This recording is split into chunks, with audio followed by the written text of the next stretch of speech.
आपके ग्राम शेखवापुर में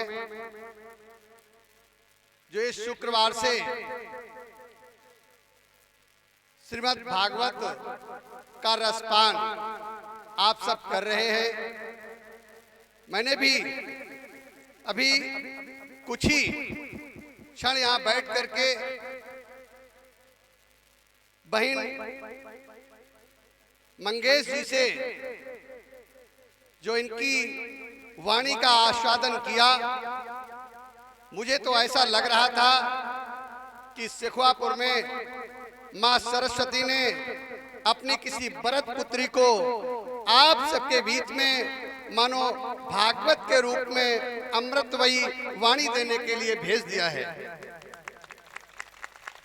वास्तव में मैं सुन रहा था, आप किसी दोहे के माध्यम से आप कभी गद्य तो कभी पद्य तो कभी आपको भजन के माध्यम से अच्छे अच्छे प्रसंगों के माध्यम से अच्छी रास्ता पर ले जाने के लिए किस प्रकार से अपने वाणी के द्वारा हम सबको एक नई राह दिखाने का काम कर रही थी।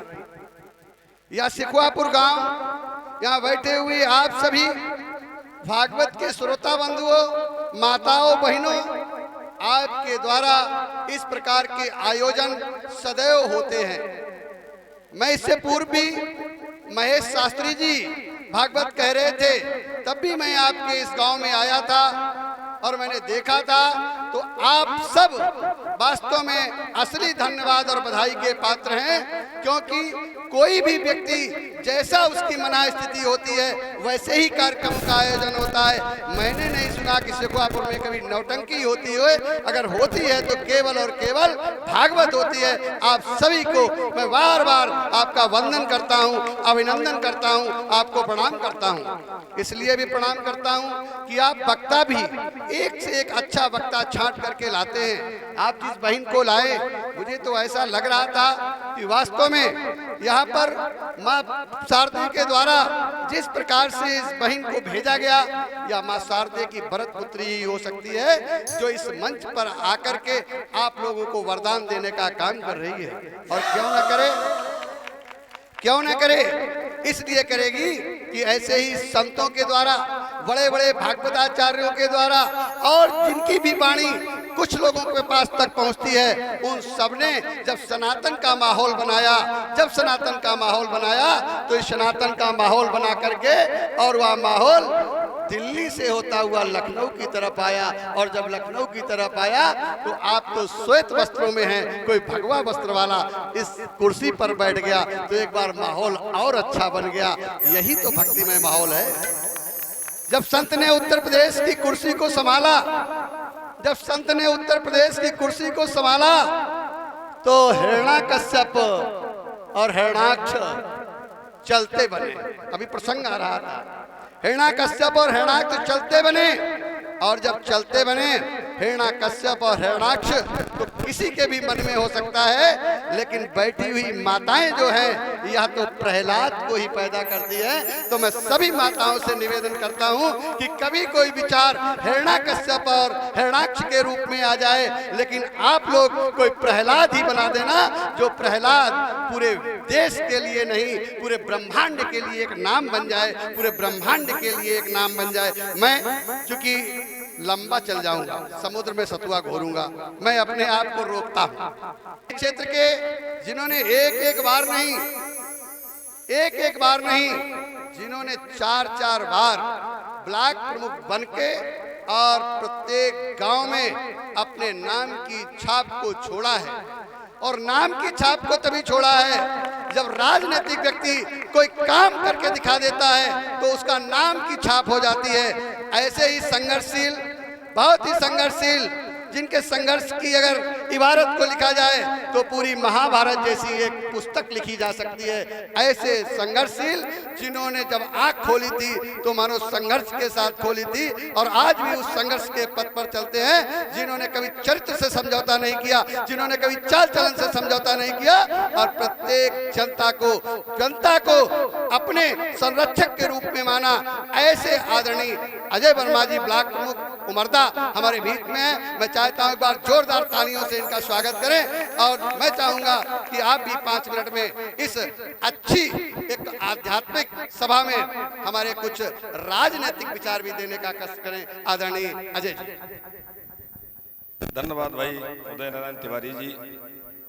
हमारे आज इस ग्राम सिकुआपुर में इस श्रीमद् भागवत कथा के आसन पर विराजमान किशोरी मंगेश जी, जैसा कि उदय नारायण जी कह रहे थे, मुझे भी लगा कि आज चुनाव के समय हम लोग चल रहे हैं, नहीं तो घंटा 2 घंटा बैठ करके हम भी शायद ये सौभाग्य हमको मिल जाता, लेकिन कार्यक्रमों की व्यस्तता के कारण शायद एक तरफ अच्छा भी लग रहा था, दूसरी तरफ मन में चिंता भी हो रही थी, चित्त शांत नहीं हो पा रहा था। इसलिए ऐसे अच्छे कार्यक्रम कराने वाले हमारे इस कमेटी के अध्यक्ष राजेश जी, हमारे यहाँ पर बैठी हुई हमारे सभी माताएं बहनें, बुजुर्गों, नौजवान साथियों, साथ में आए हुए हमारे गिरीश जी प्रधान कलुआपुर के, हमारे रामकृष्ण जी पूर्व प्रधान आपके नानेपुर के, हमारे नन्हे कटियार जी पूर्व बीडीसी मेंबर, हमारे अर्जुन सिंह राजपूत जी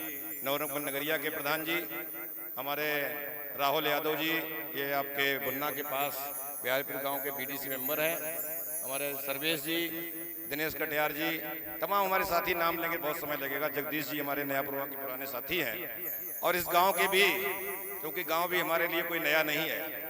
मैं बहुत जब हाई स्कूल पढ़ के निकला था उसके बाद ही इस गांव से आना जाना शुरू हुआ, और इस गांव को एक संघर्षशील के रूप में, जागरूक गांव के रूप में मैं जानता चला आया हूं। क्योंकि अभी अध्यात्म के क्षेत्र की मैं बात बहुत ज्यादा नहीं करूंगा, क्योंकि विषय लंबा होगा। मैं राजनीतिक रूप से आज काम से हूं, लोकसभा का चुनाव चल रहा है।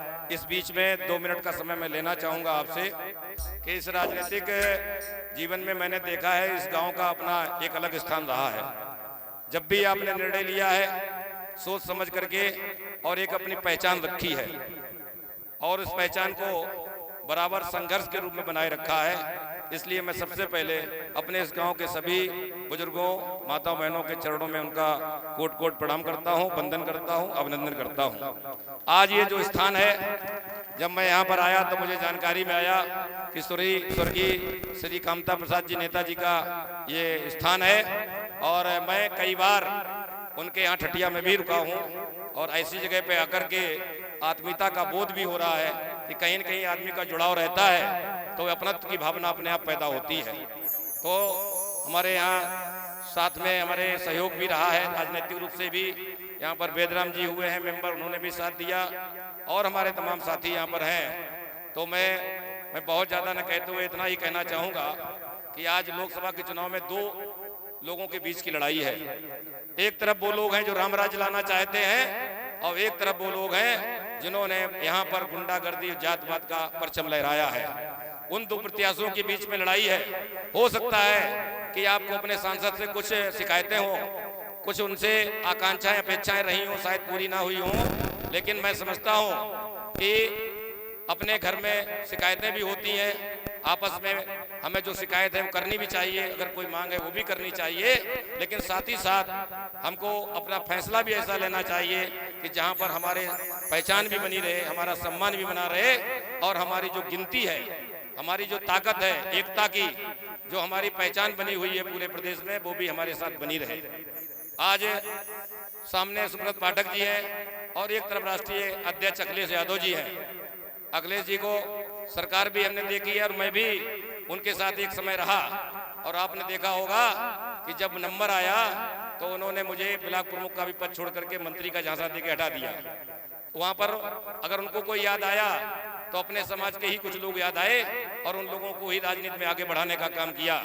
तो मैं इसलिए आपसे कहना चाहता हूं कि चुनाव के पहले अभी कुछ दिन बहुत ज्यादा चर्चाएं की कि अब की बार हम श्रीमती रेखा वर्मा को प्रत्याशी बनाने जा रहे हैं। आपने भी सुना होगा कई समाजवादी पार्टी के लोग हमारे आपके बीच में आए और खासकर लोधी बंधुओं के गांव में गए और ये माहौल बनाने की कोशिश की कि हम आपके बहुत ज्यादा हितैषी हैं। लेकिन आपने ये भी देखा होगा फिर कि जब नंबर आया तो 24 घंटे के लिए भी प्रत्याशी बनाया, तो किसको बनाया? तेज प्रताप यादव को।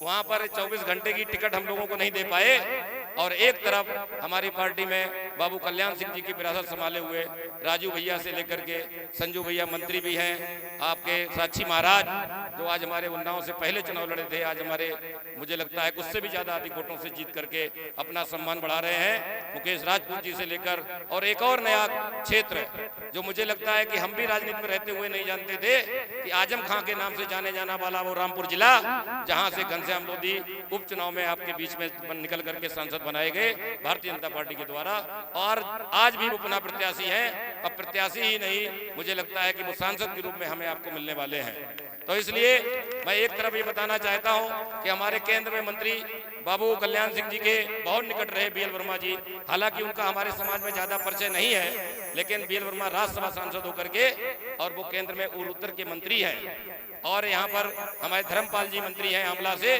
तो एक तरफ हमारा नेतृत्व है और अभी धर्मपाल जी आए थे, वो सॉरी अभी अमित शाह जी बाबू कल्याण सिंह जी की जो सीट रही है एटा से, वहां से राजू भैया के पक्ष में जब मीटिंग करने आए तो उन्होंने खुलेआम और सार्वजनिक रूप से ये आश्वासन दिया कि आप राजू भैया को जिता करके भेजिएगा, इनको मैं अब की बार बड़ा आदमी बनाऊंगा। मेरा केवल ये कहने का आशय है कि एक तरफ हमारा नेतृत्व भी है और आगे बढ़ने की हमारी संभावना भी है। हालांकि अभी हम उस बहुत पद से दूर हैं जो एक समय स्वर्गीय बाबू कल्याण सिंह जी जब यहाँ मुख्यमंत्री हुआ करते थे, तो अभी उस ताकत से हम दूर जरूर हैं, लेकिन उस दिशा में हम आगे बढ़ते चल रहे हैं। हमारी अगर एकता सब लोग साथ रहे, हो सकता है कि आगे चल करके हम अपनी पहचान पुरानी पा जाएं और हम भी किसी दिन यहाँ पर उस ताकत को ले पाए जिस ताकत पर बने रहे हैं। इसलिए मैं यहाँ पर आह्वान करना चाहूंगा कि आप सब लोगों से कहीं गलती ना हो। आज चुनावी मित्र बनने की कोशिश बहुत की जा रही है, जो आपके बीच में आ रहे हैं उनसे सावधान रहिएगा, और जो एक ब्लॉक प्रमुख की कुर्सी आपके लिए नहीं छोड़ सकते हैं जिले भर में, वो आपको लोकसभा की सीट कहां से देंगे, वो आपने उनका चेहरा सामने देख लिया है। इसलिए सब लोग एकजुट होकर के जिस तरीके से आपका पहले इतिहास रहा है वोट डालने से लेकर के और पार्टी के पक्ष में, उसी तरीके से अपनी पहचान बनाए रखना, यही आपसे अपील करने आया हूं। और जब भी आप कहेंगे हम जिस पद पर हैं, जो हमारी सामर्थ्य है उसके तहत जो भी आपकी पहले भी सेवा करने की कोशिश की है और हमारे सामर्थ्य के अंदर जो भी शिकायत आने होगी उसको हम जब भी आप कहेंगे हल करने की कोशिश करूंगा, यही आपसे आश्वासन देना चाहता हूं। और यहीं पर एक बार पुनः अपने मंच का, अपने जो हमारे जो वादक बैठे हैं साथीगण, उनका भी हृदय से आभार व्यक्त करता हूं कि इतना अच्छा आपको यहाँ पर वातावरण दिया है। इस कथा के माध्यम से आपको एक नई दुनिया में ले जाने का, नया विचार मन में देने का प्रयास किया है, तो मैं उनका भी सबका अभिवादन करता हुआ, परीक्षित जी महाराज का भी अभिवादन करता हुआ। और एक बहुत ज्यादा चर्चा चल रही है कि हमारे सांसद ने कहा है कि मैंने वोट खरीदे हैं। मुझे लगता है सब लोग वीडियो देखा होगा, और उस वीडियो में अगर आप देखेंगे तो सांसद के बगल में हमारा भी चेहरा नजर आएगा, मैं भी खड़ा हूं वहां पर, और जो लोग बात कर रहे थे उधर से वो भी सब अपने ही पार्टी के पदाधिकारी थे और अपने समाज के ही थे। तो लेकिन उसमें वीडियो में केवल एक दिक्कत है कि जो लोग चर्चा उधर से कर रहे हैं वो कई लोग एक साथ बोल रहे हैं, इसलिए समझ में नहीं आ रहा है कि बहस किस बात पे हो रही है। लेकिन कुछ प्रभु की कृपा भी है, कुछ हमारे सांसद की आवाज भी भारी है, और इन्होंने जब कहा कि शांत हो जाओ सब लोग और मेरी बात सुनो, वोट खरीदे हैं महाराज, इसका बहुत प्रचार किया गया। लेकिन वो बात हमारी जिला पंचायत चुनाव की चल रही थी, और जिला पंचायत को लेकर के जब मूर्ति लगाई जा रही थी तो ये हमारे कार्यकर्ताओं द्वारा कहा गया कि आपके जिला पंचायत में केवल 7 वोट थे, और आपने इसी प्रशासन के माध्यम से जिला पंचायत की सीट हत्या ली, जिला पंचायत ये प्रशासन जिता दी आपको, और आपकी ये मूर्ति की बात क्यों नहीं मान रहा है। तब सुब्रत पाठक जी सांसद जी ने कहा कि भैया शांत हो जाओ, वो वोट खरीदे हैं महाराज, कहीं लोधी का नाम नहीं उसमें है, कहीं उसी जात का नाम नहीं है। हाँ, ये जरूर है कि अगर जो हमारे साथीगण जो बात कर रहे थे, अगर वो बात समझ में आ जाती तो उसका अर्थ आप आराम से समझ लेते, लेकिन वो वोट खरीदे हैं महाराज की बात को आसानी से लोधियों के साथ जोड़ दिया गया, और ये कहा गया कि देखो भाई आपका सांसद तो वोट खरीदता है। कभी कोई प्रधान भी सार्वजनिक रूप से कह सकता है वोट खरीदने की बात, तो एक सांसद सार्वजनिक रूप से कैसे कह देगा। लेकिन वो बात कहीं से आ गई, उसमें जोड़ दी गई। अभी कल हमारे जो समाजवादी पार्टी के इस समय पार्टी में है उदय राजपूत बिलासपुर, उनका भी वीडियो आया है जिसमें वो कह रहे हैं कि उन्हें सांसद जी ने कहीं लोधी का नाम नहीं लिया है और ये बात गलत फैलाई है, वो वीडियो चल रहा है। लेकिन मेरा है कि आज वीडियो तो बन जाते हैं, कहीं कोई बात जोड़ भी दी जाती है, घटा भी दी जाती है, इसलिए हमें मन से अपने दिमाग से जब हम सोचेंगे तो हमें जरूर समझ में आ जाएगा कि कोई इतना बड़ा नेता एक सार्वजनिक रूप से किसी समाज से क्या कह सकता है इस बात को कि आपके वोट खरीदे हैं, जो भी राजनीति करता हो, चाहे जितना छोटा नेता हो। तो इसलिए उस बात पर भ्रम में ना आए, और हम सब लोग एकजुट होकर के अपनी ताकत को बनाए रखें, अपनी पहचान को बनाए रखें। यही आपसे प्रार्थना करने के लिए एक बार पुनः आपके चरणों में, माताओं बहनों के चरणों में प्रणाम करता हुआ अपनी वाणी को विराम देता हूँ। जय हिंद, जय भारत, जय श्री राम। श्री राम। आइए एक छोटा सा भजन बोलेंगे, उसके बाद आगे कथा बढ़ाएंगे, ठीक है। कि जो राम दीवाने हैं जयकार लगाएंगे, कि जो राम दीवाने हैं जयकार लगाएंगे, दुनिया में फिर से हम, दुनिया में फिर से हम भगवान लहराए, दुनिया में फिर से हम भगवान लहराए। जो राम दीवाने हैं जयकार लगाएंगे, जो राम दीवाने हैं जयकार लगाएंगे, दुनिया में फिर से हम, दुनिया में फिर से हम भगवान लहराए, दुनिया में फिर से हम भगवान लहराए। एक बार बोलिए जय श्री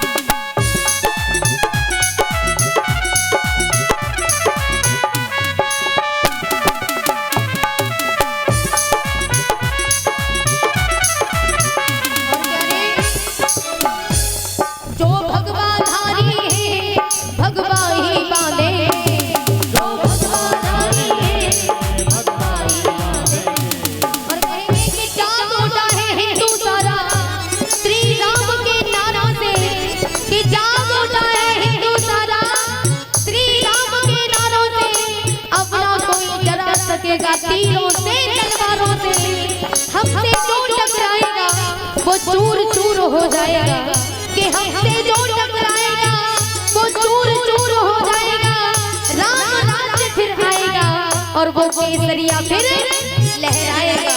इसलिए जो भगवाधारी है भगवा ही बांधेंगे, जो भगवाधारी है भगवा ही बांधेंगे। और क्या हिंदुत्व विरोधी लोग, हिंदुत्व विरोधी लोग कई रंग चढ़ाए, हिंदुत्व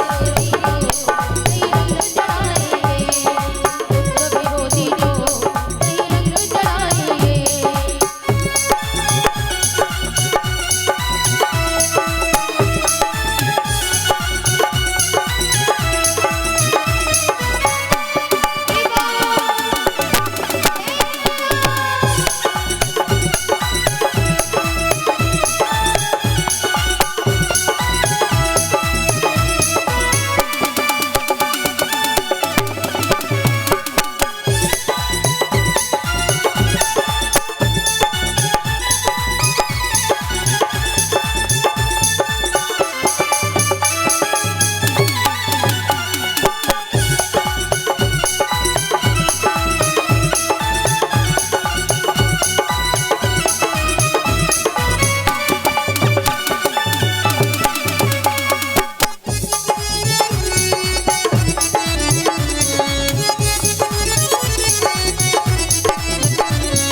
साथ आगे गदा उड़ाएंगे।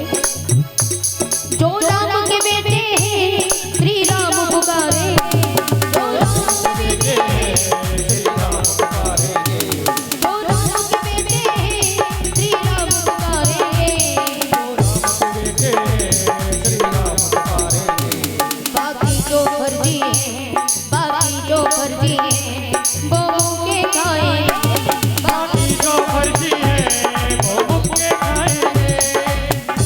जो राम दीवाने हैं जयकार लगाएंगे, जो राम दीवाने हैं जयकार लगाएंगे। दुनिया में फिरते हम, दुनिया में फिरते हम भगवान लहराएंगे, दुनिया में फिरते हम भगवान लहराएंगे, दुनिया में फिरते हम भगवान लहराएंगे, दुनिया में फिरते हम भगवान लहराएंगे, दुनिया में फिरते हम भगवान लहराएंगे, दुनिया में फिरते हम भगवान लहराएंगे।